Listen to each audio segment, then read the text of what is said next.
talking about something that I am so passionate about, and that I believe is my number one priority and number one job as being a music teacher. It comes before content and assessment and everything else. And that is building connections with students.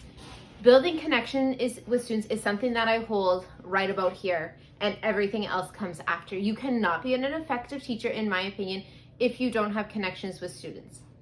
And it is honestly, if I am asked what the thing that I do best as a music teacher is, it's not teaching rhythm or teaching instruments. It's that I know my students. I get to know my students. Despite teaching all of the kids in my building, I still work so hard to get to know my students. So I'm going to share with you today what some of my tips are for getting to know my students. And then hopefully if this is something that you're wanting to work on, or something that you're wondering about, that hopefully you can take these tips and implement them into your own classroom. So the first thing that is the first step in getting to know your students is getting to know their names. You do not have a chance to build connections with them if you don't know their names. So if you want a video about learning students' names and how to learn students' names, I will link my Getting to Know Your Students' Names video up in the cards, and go check that out and then come back to that one, because you can even start with any of the rest of these things if you don't know your students' names. The next thing that I like to do to get to know my students and to build those connections is be present in my building. Now, being a music teacher, and I don't know how your school is set up, but mine is set up in the way that my classroom is literally an island. It is the furthest classroom away from the hub of the school so that no one can hear us. And it is set up like an island. So I need to make sure that I am actually taking myself out of my classroom and going into the hallways and interacting with students. And something that I try very hard to do is at the beginning of every day, I go to where my 3, 4, 5 students are, and I say good morning to them at the beginning of every day. And then before recess breaks, and before the end of the day, I tour around my 1, 2 hallways, and I get to know the students down there and build connections with them. It's amazing the things that you will learn from a student when you're helping them zip up their jacket before they go home. Another thing that I do to help build connections with my students is we have time to share with Miss Jan. My students come in, we do our welcome song, and they sit down, and I say, okay, who has something to share with me? And I will listen to all of my students. I do sometimes cut them off if they are taking too long, and I don't do this every day. When I started at my school, I did do it every day, but now I'll usually do it like after a break, after a weekend, times like that, when I haven't seen them for an extended period of time. But any student that has something that they want to share with me, I give them the opportunity to share it, because then it also gives me some insight into their life. So when I see them in the morning, or when I'm zipping up their jacket to go outside, I have something to bring up with them. Another thing that I do is I try very hard to recognize and remember students' birthdays, which is hard when you are the music teacher and you have all those kids. But if another student the day before tells me that a student's birthday is coming up, I make sure to remember, recognize it, things like that. Also in my classroom, I firmly believe that every day is a fresh start, and that is a good way of sustaining the connection that I have with my students. So even if we had a really bad class 2 days ago, you're coming to my music room today is a fresh start. We are both starting fresh. I'm not holding what you have done against you, anything like that. In my classroom, I do a lot of small group work, and I do this for a variety of different reasons. One of them being that it gives me opportunities to work with students in small groups. And again, get to know them better, learn what they're all about, learn about their families, because it just comes up naturally in conversation when you have 5 kids in front of you compared to when you have 25 kids in front of you. So small group work is another great way that I build the connections with my students. Again, like I mentioned, how I try to make myself present in the school. When I'm doing supervision, I'm out walking and talking with the students, asking them questions, asking about what they did on the weekend, asking when the next hockey game is, things like that. Another thing that you could do that doesn't necessarily work as well in my school because it's an elementary school, but if you're in a school that has extracurricular that your students are involved in, go to their extracurricular things. I would love to this winter, and it never worked out previous, is to go and watch my grade 1s and 2s play hockey. Lots of them play on the same team. I just need to figure out when it works for me to go and watch them, because that's something that they are so excited about, and they just love that they would love to share with you. So finding those things that make your students click, and even if you can't go watch their hockey or their football or their baseball game or their dance recital, even just going and talking about it with them when they bring it up, because kids are excited about things like that. When they bring it up on Friday that they have a dance recital on Saturday, ask them the next time you see them, how did the dance recital go? What did you tell me about it? Build those connections with your students through what they do outside of school, because they're people when they're outside of our classrooms, and I think sometimes we forget that.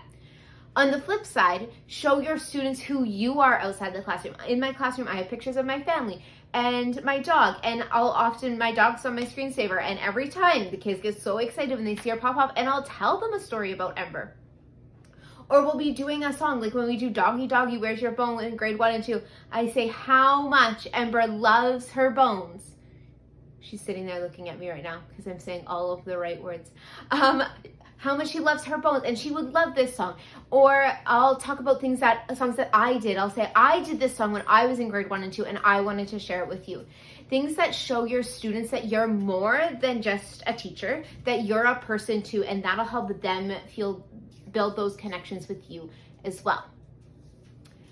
Connection is so, so important. And I think as music teachers, in a lot of ways, it kind of seems like I only teach them 5 times a month, 6 times a month for 30 minutes, and I can't build those connections with all my kids. But I have the opposite mentality to that of, I only see these kids 6 times a month for 35 minutes. So I need to build those connections with them, because we need to have equal respect and a mutual agreement of how this works for us to get anything done in the music room. Building connections is my number one classroom management strategy. I maybe rely on it a little too much at times, but it is my number one classroom management strategy. I build connections so that my students want to be there, they want to have fun, they know that I am fair and that I'm willing to have fun, but they need to show it to me. And I earn that respect through the connections that I build with them. So like I said, it's my number one classroom management strategy. And for me, I also look at it where some of the regular elementary teachers, they might see their kids for 1 year. Lots of ours see them for 2 because we're multi-level classrooms. But I see those kids, if they stay in our school, from kindergarten to grade 5. So it's not a 1 year and done, and then I don't have to teach them again. I need to build those connections so that when they're in grade 5, there's still that mutual understanding of respect and responsibility, and I'll do for you what you can do for me, that kind of mentality. I build that right from my kindergarten kids. I spend a lot of time in that kindergarten room and zipping up those kindergarten jackets, because I will be teaching those students for 6 years of their career, their school career, and I am also the one person in their life that is constantly talking music with them. So I'm sure you can tell just from my video that this is something that I'm super passionate about, that I believe, like I said at the beginning, is the most important thing that I do as an elementary music teacher, and it comes before everything else. If you have seen my first day of school lessons, I talk about some of the activities I'm choosing so that I get to know the students' names, so that we have fun together, so that the students have some ownership in the classroom, and those are all ways that I build those connections. Just a quick little story before I go. In our school, we have a daycare downstairs. And I was doing a literacy camp, and I was going down to the downstairs where the daycare is, because that's also where our library is. And I was picking up some books. And when the kids saw me come in, they were so excited.